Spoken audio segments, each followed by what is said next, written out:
The Trans-Pacific Partnership, that ambitious and secretive free trade agreement, will be a prominent issue during the APEC summit this week. Dozens of activists in Washington have gathered to reject the TPP and U.S. foreign policy. For more now, we turn live to our correspondent Bianca Perez in the United States. Why are these protests against the TPP taking place today, Bianca? Hi, Cody. How are you? Yes, so the protests are happening today, and they will be happening throughout the rest of the week. They will be having different marches today. They were in front of the U.S. Trade building. They will also be later on at the U.S. Chamber of Commerce. They will be also attending the different embassies that are part of the TPP, and they will be protesting outside of each, trying to gather I suppose, enough of a voice to let Congress know that they are against this trade and that they should, under all circumstances, as they called it, flush it, get rid of it. They think that, it will have more of a negative impact on all the countries that are involved.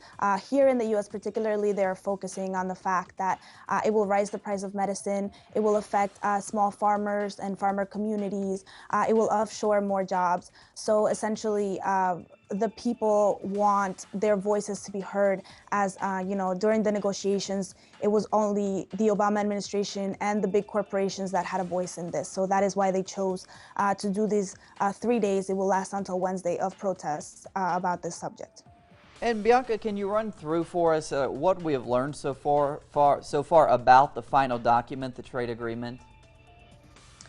Right. So the document was not made public until November 5th. That is when the Obama administration actually published it online, and that is when we began to hear all of the opposition really gain their force and say, now that we actually know what's in it, which is the way that everything will be privatized. So a lot of the industries will no longer be public. For example, the pharmaceutical industry will be affected because the prices of medicine would rise to, let's say if something right now is $25,000, it can go up to hundreds of thousands of dollars for the cost of medicine, since genetic medicines will no longer be something that will be as easily available to people.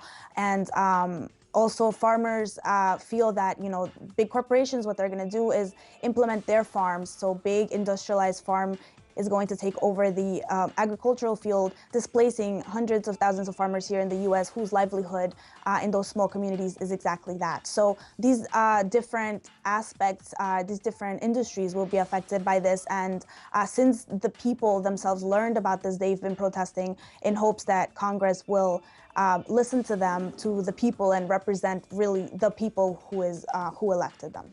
And a lot of those concerns existed even before we started seeing parts of the document, and now they have only those concerns have only grown now that we do see some parts of the document. All right, Bianca Perez there reporting from Washington. Bianca, thank you. Thank you so much, Cody.